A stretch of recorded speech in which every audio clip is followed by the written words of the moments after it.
Over the years, I have second shot for a few different wedding photographers.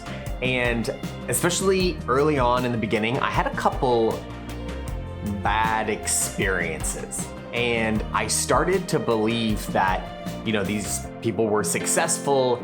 And I thought like, okay, in order to be successful, do you just kind of have to stink? Do you just kind of have to do things that are just like not deceptive, but just like slightly deceptive? Do you have to like do things in ways that, just make you kind of feel a little bit gross or like, these people are successful, like this just must be the way.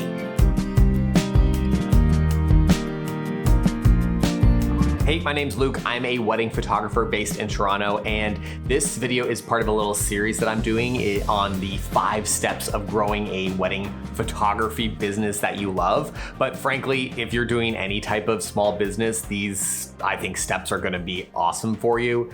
It's what I've used in my own business to take me from like hating my business and wanting to quit to the business that I run today that I absolutely love and is way more successful than I thought it could be. And when I started my photography business, I didn't have experience in business. I knew nothing really actually about business. I didn't really know anyone growing up that was running a business, at least closely to where I could understand how things worked and how to be successful.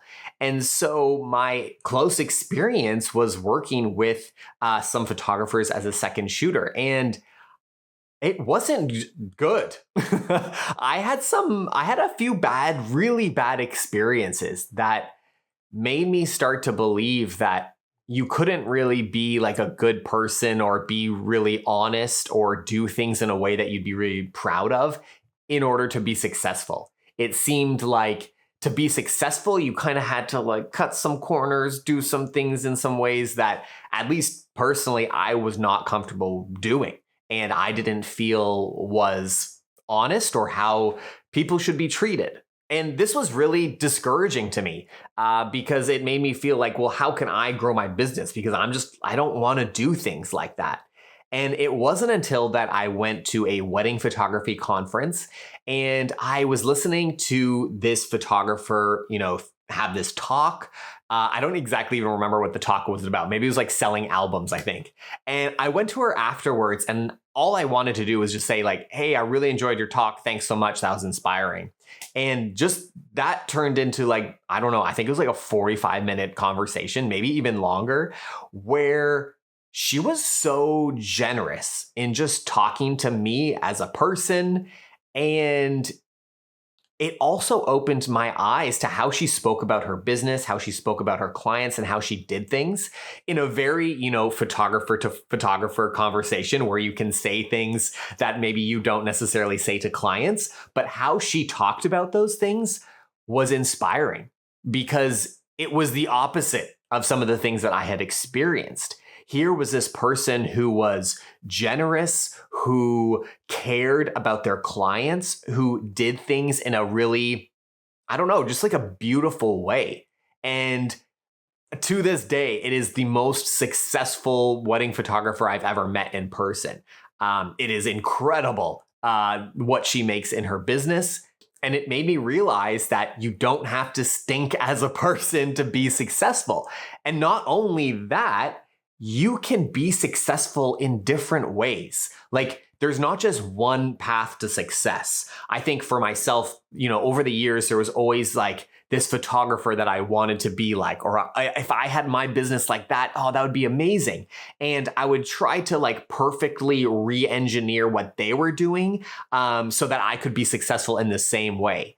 But while there is some benefit in kind of looking at what other people are doing and taking, best practices, sometimes that can be really paralyzing and sometimes that can actually lead you in the wrong path. And what I've learned over the years is that it's not about getting this perfect formula like someone else has done and trying to replicate it so you can replicate it for yourself.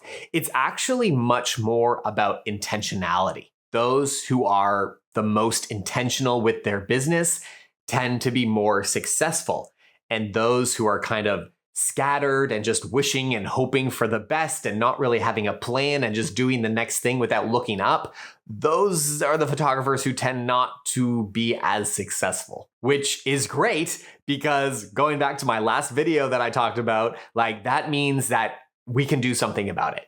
That means if you or I want to build my business to a different level, to move things up, that means we can be intentional and we can do something about it, which also means there is a great likelihood that we will actually hit our goals or maybe even exceed them. Now, before I met this photographer, I had this idea that, the only thing that I needed for my business was just more clients. If I just had more couples, then it would solve all of my issues.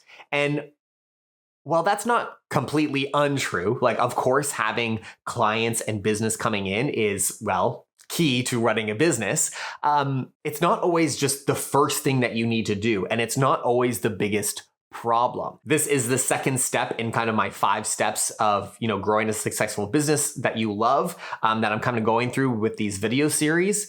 And the first one was, go back and watch it if you haven't already, but working on yourself personally. And then the second one is finding your pillars. Another way to think about this is really finding your direction, but I like to call it pillars because in my mind, it is the thing that will hold up your business. If you don't know what matters to you, if you don't know like what the foundation of what you do as a photographer and a business owner is, it's going to be really hard to build something. It's going to be really hard to make something beautiful and great when you don't have a really good foundation, when you don't have a good set of pillars to tell you where you should be going. So what's important to you?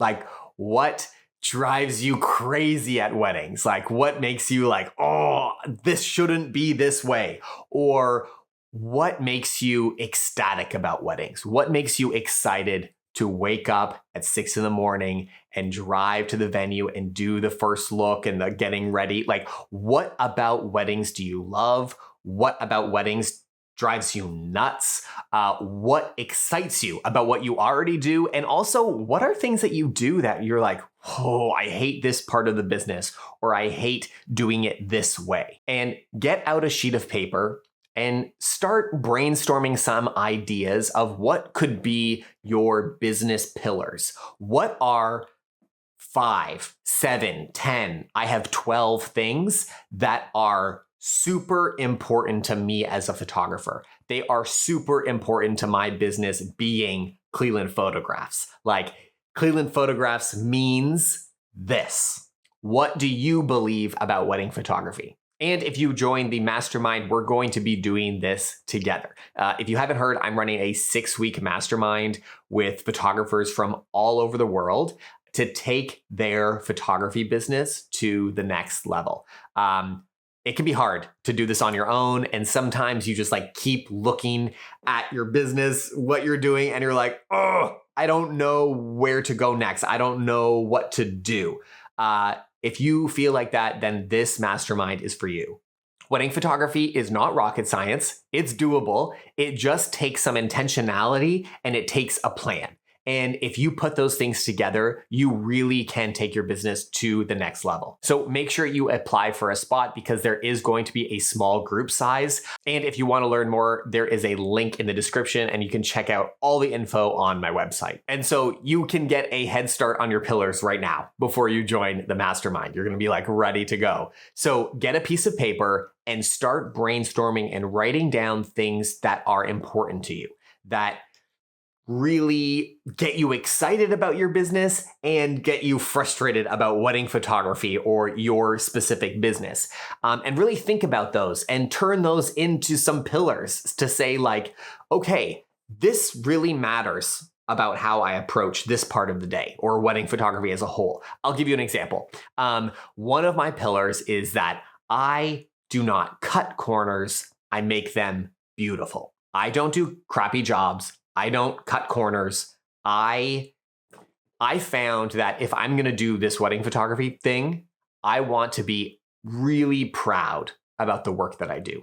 And part of that for me is that it's done how it should be done.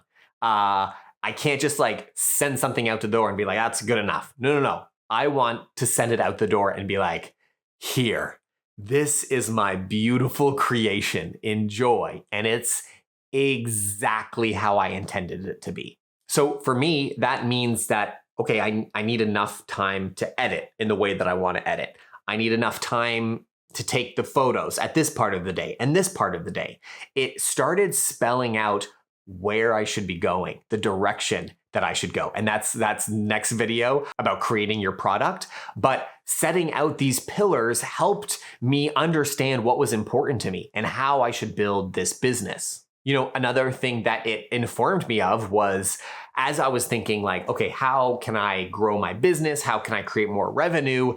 You know, I saw a lot of other photographers doing associate photographers where, you know, I would be shooting weddings, but then you could also hire, you know, so-and-so that worked for Cleveland Photographs, and you could hire them maybe for a lower amount. You know, one of the reasons why I don't do that is because of this, I don't cut corners, I make them beautiful. It's really specific. I make them beautiful. It mattered a lot to me. Like, I'm very controlling about my art, about the photography that I take. And I felt like it didn't really fit and or align with, you know, my business mission, my pillars, because of this really important pillar. And so I decided that I would not expand my business through associate shooters because of something that's really important to me. And why does this matter? Like, does it matter if you make these pillars and make these decisions based on things that you value? It does 100%. It may not be a big deal if this is your first year in business. It might not even be a big deal if it's your second year in business. But if you want to do this thing for the long term, if you want to build a successful business that will continue to grow year after year, you need to like it.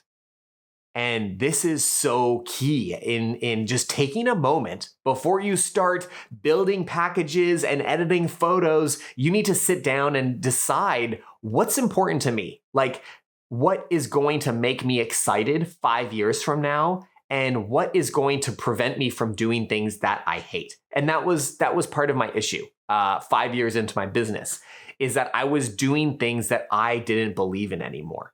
And it was making me frustrated, and it was making me frustrated with a business that I had full control over. I could do anything I wanted. And creating pillars for yourself gives you the perfect place to start. And once you do that, you can go on to step 3, which is developing your product. And that is the next video. So let me know in the comments, do you have any pillars that just like came to mind right away? I would love to hear what is something that's really important to you as a wedding photographer, you know, as your wedding photography or your wedding photography experience. What's one of the top ones that was really important to you? I'd love to hear what those are. Okay, bye.